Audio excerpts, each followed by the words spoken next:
ஊழலில் மூழ்கி முத்தெடுத்த அமைச்சர்களில் விஜயபாஸ்கர் ஒருவர் என்பது எல்லோருக்கும் தெரிஞ்ச விஷயம். இப்போ நீங்கள் தூய சக்தின்னு சொல்லிட்டு அவரை சேர்த்துக்கிறீங்க. Then what high moral ground உங்களுக்கு?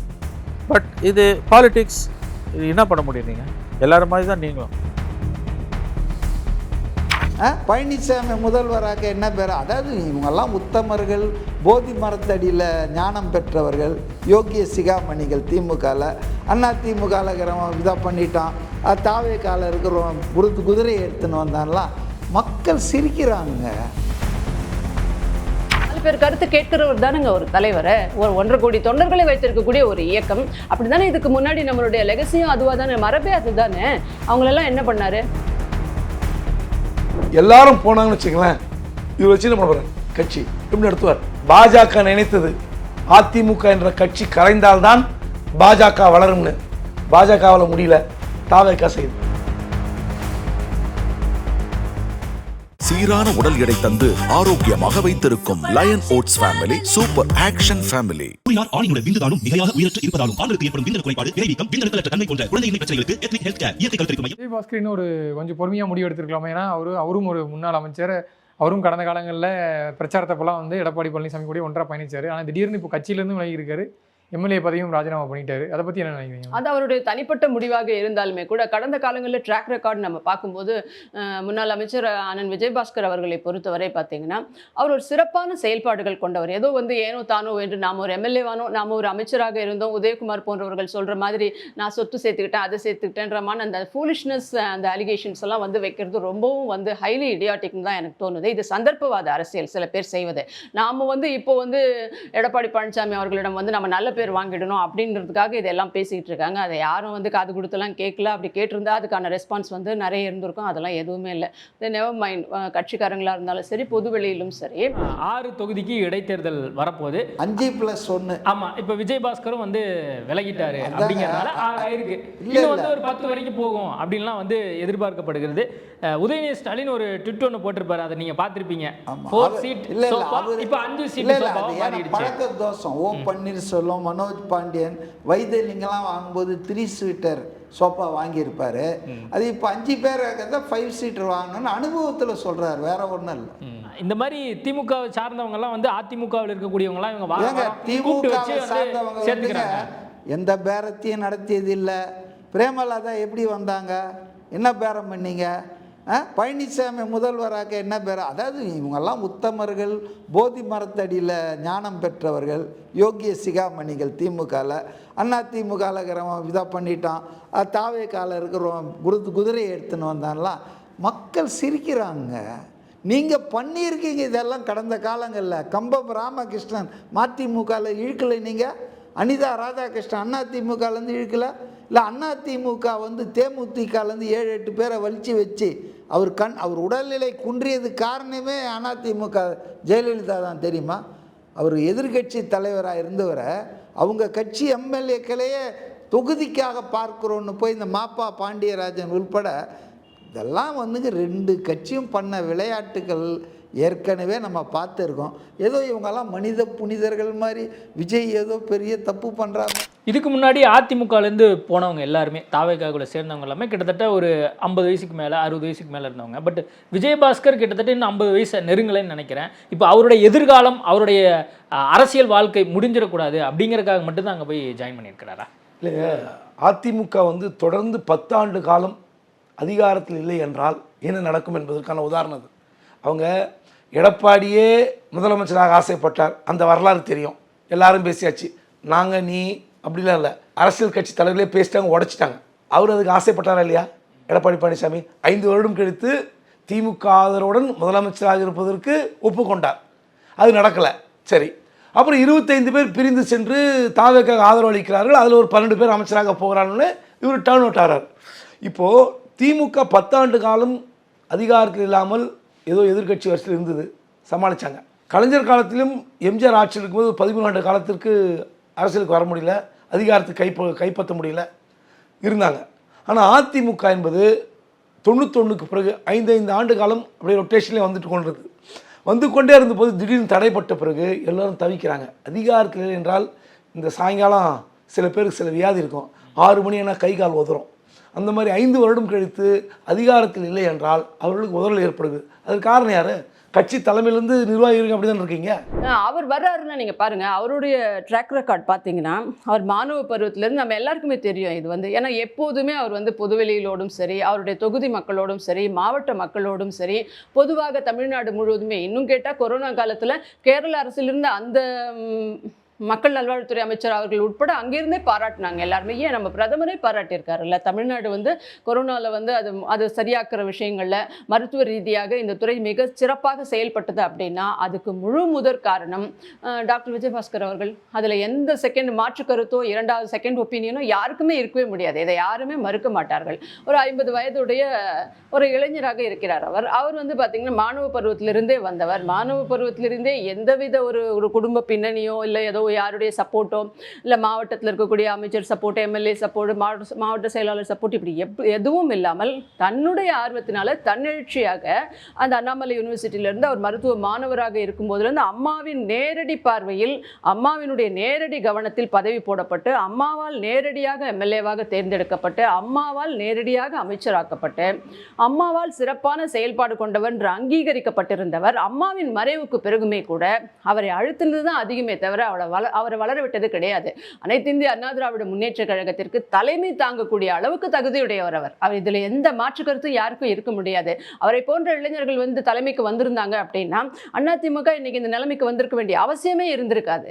இதை நீங்களும் நானும் இல்லை யாருமே மறுக்கவே முடியாது. நீங்களே பாருங்க, எந்த காலகட்டத்திலேயாவது அவர் வந்து கொஞ்ச நாள் உடம்பு சரியில்லைன்னு இருந்தாரு, இல்லை வந்து உடம்பு சரியில்லை மீன்ஸ் சும்மா ஒரு ஃபீவர்னு இருந்தார், ஒரு ரெஸ்ட் எடுத்துக்க போனார், இல்லை ஒரு ஃபேமிலி ஈவெண்ட்ஸுக்கு போனார் அப்படின்னு யாருமே சொல்லவே முடியாது. எப்போதுமே அவருடைய மாவட்டத்தில் இருந்தாலும் சரி, தமிழ்நாடு முழுவதுமே எப்போதுமே மக்களின் செயல்பாடுகள், பொது சேவைகள், மக்கள் பார்வைகள், மருத்துவ சேவைகள் என்று எப்போதுமே 24 மணி நேரமும் பம்பரமாக சொன்று கொண்டிருக்கக்கூடியவை. ஈவன் இன்னைக்கு இருக்கக்கூடிய இந்த மீடியாவுக்கு ஏற்ற மாதிரி சோஷியல் மீடியாவிலேருந்து எல்லாவற்றிலுமே அவர் ஆக்டிவாக இருக்கக்கூடியவர். இதையுமே யாருமே மறுக்க முடியாது.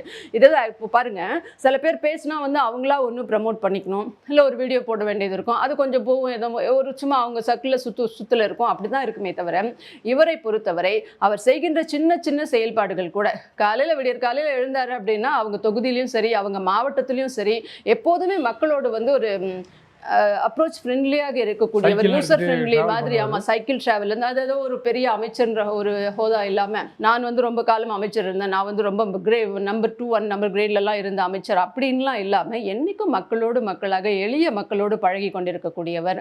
அவர் ஒரு மருத்துவ உதவி ஒரு 5 6 மணிலேருந்தே ஸ்டார்ட் பண்ணக்கூடியவர். மிட் நைட் வரைக்கும் அவரே சொல்லியிருக்க மாதிரி இதெல்லாமே எங்களுக்கு எல்லாருக்குமே தெரிஞ்ச விஷயங்கள் தான். ஒரு 40 கல்யாணம், 50 கல்யாணம், 60 கல்யாணம் அப்படின்னு ஒரு கல்யாணத்துக்கு போனால் கல்யாணத்துக்கு மட்டும் போகிறோம் இல்லாமல் அங்கே சுற்றி இருக்கக்கூடிய பிரச்சனைகளை தீர்க்கக்கூடியவர்.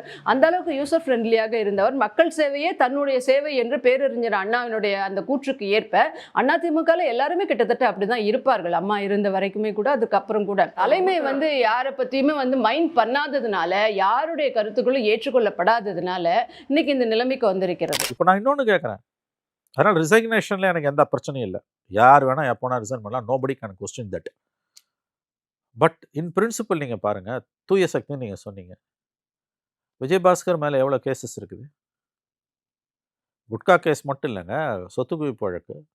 அவர் ஹெல்த் மினிஸ்டராக இருக்கும்போது எடப்பாடி கவர்மெண்ட்டில் ஜோக்கா சொல்லுவாங்க, பிரைம் மினிஸ்டர் மோடி சென்னை வரும்போது டர்மாக்கில் ஹெல்த் மினிஸ்டர்னு எடப்பாடி இன்ட்ரடியூஸ் பண்ணும்போது நோனோ ஈஸ் ஒரு வெல்த் மினிஸ்டர்னு சொன்னார்னுவாங்க.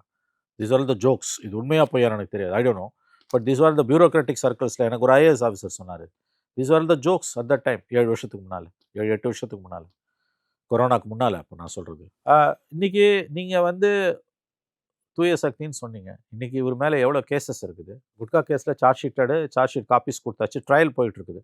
அது 2 டிஜிபிங்க முன்னால், Rajendran and George, Chennai commissioner இருந்தார் ஜார்ஜ், இவங்க எல்லாருமே வந்து அதில் அக்யூஸ்டு, குற்றம் சுமத்தப்பட்டவர்கள். சிபிஐ விசாரணை, சிபிஐ குற்றப்பத்திரிகை தாக்கல் செய்து குற்றப்பத்திரிகை நகல்கள் வழங்கப்பட்டு சாட்சி விசாரணை நடந்து கொண்டிருக்கிறது.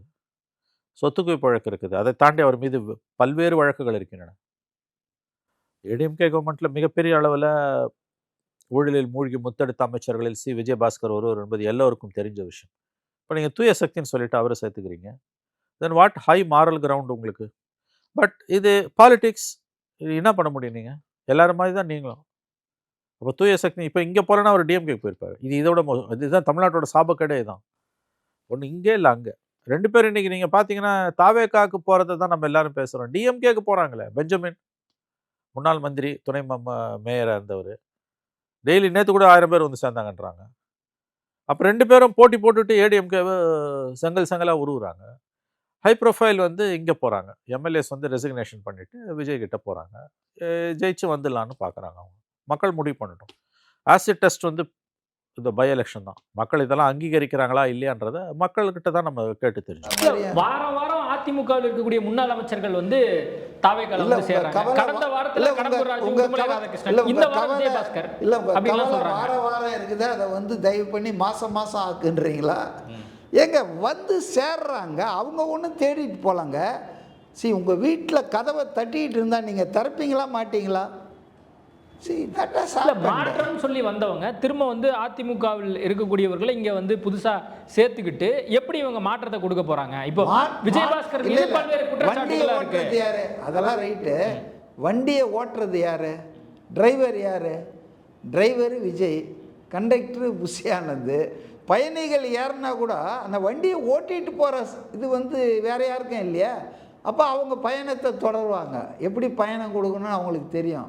எல்லாரும் இங்கே வந்து அமைதியாக தான் இருக்கணும். நேற்று விஜயபாஸ்கர், நாளை சிவி சண்முகம், இன்னும் மற்றவங்களாம் போகிறதுக்கு வாய்ப்பு இருக்கா? எனக்கு தெரிந்து சிவி சண்முகம் என்ன முடிவெடுப்பார் தெரியல.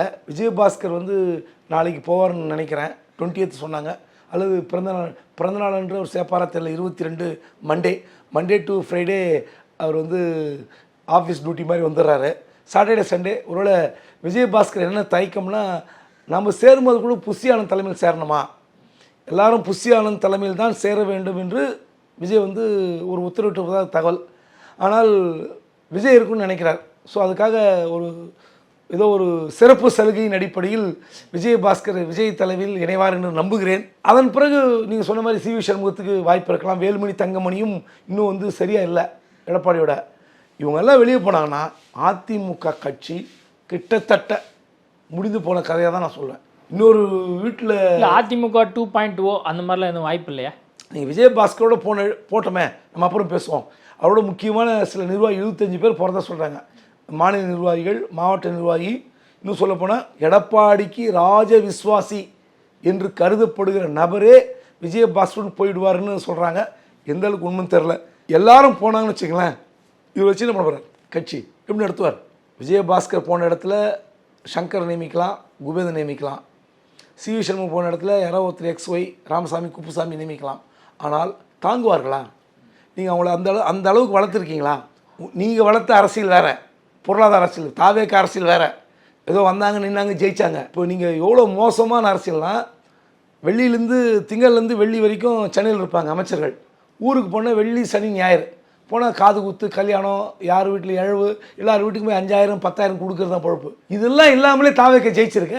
இவ்வளோ பணம் கொடுத்து தொகுதியில் போய் நீங்கள் வீடு வீடாக பணம் கொடுத்தாங்க. ரெண்டு கட்சியும் செய்த இவ்வளோ பெரிய நலத்திட்டங்களுக்கு மீறி, ஓட்டுக்கு காசு மீறி, கட்சிக்காரன் வீட்டில் காது குத்து, கல்யாணம், வேறு எதுனா காட்சிகள், இழவு எது இருந்தாலும் போய் இவங்க கட்சிக்காரன் கொடுத்ததை பார்த்து எல்லாரும் எதிர்பார்த்தாங்க. எல்லார் வீட்டுக்கும் போனீங்க. பல லட்சம் ரூபாய் மாதந்தோறும்.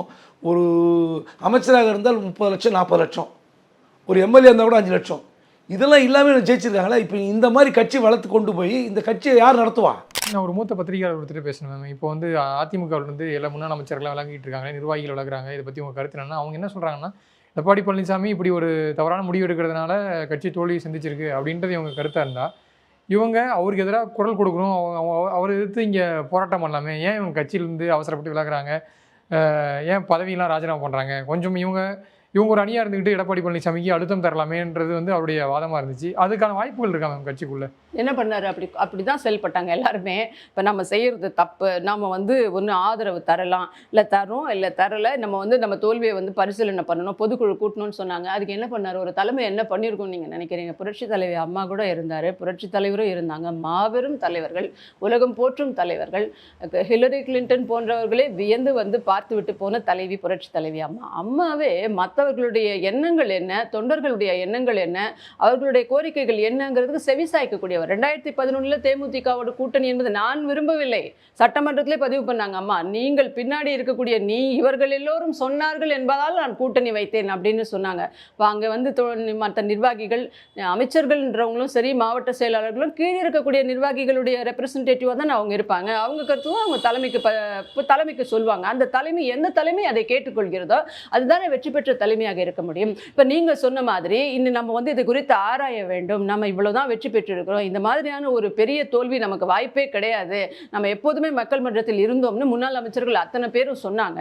சொன்னபோது என்ன செய்தார்? ஒரு நல்ல தலைமையாக இருந்தால் நீங்கள் எல்லாம் வாங்க, நம்ம உட்காந்து மறுபடியும் பேசுவோம், எல்லாரும் பேசுவோம். நீங்கள் மாத்திரம் கிடையாது, நம்மளுடைய உயர்நிலை குழு கூட்டமாக இருக்கிற அமைப்பு செயலாளர்களை தலைமை கழகத்துக்கு எங்கே வரல? வந்திருக்கணும்ல. எதற்காக வீட்டுக்குள்ளேயே வச்சு ஏதோ ஒரு உள்ளரங்கு கூட்டம் வீட்டு நிகழ்ச்சி மாதிரி பண்ணிட்டு இருந்தாரு? அங்கே ஒத்து வரலன்னும் போது 4 பேர் கருத்து கேட்கிறவர் தானுங்க ஒரு தலைவரை. ஒரு 1.5 கோடி தொண்டர்களை வைத்திருக்கக்கூடிய ஒரு இயக்கம். அப்படி தானே இதுக்கு முன்னாடி நம்மளுடைய லெகசியும் அதுவாக தானே, மரபே அதுதானே. அவங்களெல்லாம் என்ன பண்ணாரு? கட்சி விட்டு நீக்கினார். சாரி, மாவட்ட செயலாளர்லேருந்து அத்தனை பொறுப்புகளிலிருந்து நீக்குகிறார். அப்போ என்ன அர்த்தம்? எதேச்சதிகாரம் இல்லாமல் இது வேற என்ன? அப்போ எப்படி அங்கே செயல்படும்? நீங்கள் வேலுமணி ஏன் கோச்சின்னு இருக்காரு, தங்கமணி ஏன் கோச்சின்னு இருக்காரு, நீங்கள் கூப்பிட்டு பேசுனீங்களா? நாடாளுமன்ற தேர்தலுக்கு பிறகு உங்கள் கட்சியில் தென் மாவட்டத்தில் இவ்வளோ பெரிய ஓட்டை, இவ்வளோ டெபாசிட் இருந்திருக்கிறது வந்து பேசின 6 முன்னாள் அமைச்சர்களை பச்சை பொய்ன்னு சொன்னீங்களே, எதுக்கு மறுத்தீங்க? அவங்கள அன்றைக்கே கூல் பண்ணி வாங்க பேசிக்கலாம். நீங்கள் பாருங்கள், நான் சொல்கிறேன், ஒரு 10 ஆண்டு காலத்தில் அதிமுக வெளியே போனவங்க செந்தில் பாலாஜி, தங்கத்தமிழ்ச்செல்வன், பாப்பிரெட்டிப்பட்டி பழனியப்பன், ஓபிஎஸ், செங்கோட்டையன், மனோஜ் பாண்டியன், இப்படி இவ்வளோ பேர் போகிறாங்க, வைத்திலிங்கம், இவ்வளோ பேர் போனாங்களே. இந்த 10 பேர் அதிமுகவிலே இவர் இழுத்து இருந்தார்னு வச்சுங்க. நான் கேட்குறேன், அவ்வளோ என்ன இருப்பாங்க? நீங்கள் சசிகலா குடும்பத்தை ஏற்றீங்க, டிடி ஏற்றீங்க, ஓகே, அது வரைக்கும் ஓகே. அதன் பிறகு ஏன் இவங்களாம் வெளியே போகிறாங்க? இந்த 10 பேர், நான் சொல்ல இந்த 7-8 பேர், இன்னொரு 4-5 பேர் மறந்து போயிட்டேன். இவங்கெல்லாம் 10 பேர் இருந்து எம்எல்ஏவாக இருந்திருந்தால் தாவேக்கு ஆட்சி அமைச்சிருக்குமா? 107 இடங்களுக்கு பதிலாக இன்னும் 10 இடம் கம்மியாகி 97 வந்திருக்கும். என்ன ஆயிருக்கும்? யார் ஒன்றா வெளியே போகலாம், நான் பார்த்துக்கிறேன்னு நினைக்கிறார்ல, அது தன்னம்பிக்கை ஓகே, எடப்பாடி தன்னம்பிக்கை பாராட்டலாம். ஆனால் தொடர் தோல்வி, அவங்க வைக்கிற குற்றச்சாட்டு உண்மைன்னு வருது, நீங்கள் சொல்கிறத வந்து கேட்கவும் மாட்டேங்கிறீங்க. அப்போது இதுக்கெல்லாம் என்ன பதில்? அவங்க எப்படி இருப்பாங்க? அரசியல் என்பது சேவை செய்வதற்கு வருது இல்லை, எல்லாருக்கும் தெரியும். ஏதோ சம்பாதிக்க வராங்க, கட்சி நடத்துகிறாங்க, அனுபவிக்கிறாங்க. அப்போது இந்த கட்சி இவ்வளோ பெரிய கட்சி, இன்னும் திமுக விட அதிக ஆண்டு காலம் ஆட்சி செய்த கட்சிலாம் நீங்கள் மார்த்தடிக்கிறீங்களே, இந்த கட்சி இருக்கணுமா வேண்டாமா? பாஜக நினைத்தது அதிமுக என்ற கட்சி கரைந்தால்தான் பாஜக வளரும்னு, பாஜகவால் முடியல, தாவேகா செய்து. சீரான உடல் எடை தந்து ஆரோக்கியமாக வைத்திருக்கும் lion oats family super action family. ஆணினுடைய விந்துதானும் மிகையாக உயிரற்று இருப்பதாலும் ஆண்களுக்கு ஏற்படும் விந்தணு குறைபாடு, விரைவீக்கம், விந்தணுக்களற்ற தன்மை போன்ற குழந்தையின்மை பிரச்சனைகளுக்கு எத்னிக் ஹெல்த் கேர் இயற்கை கருத்தரிப்பு மையம்.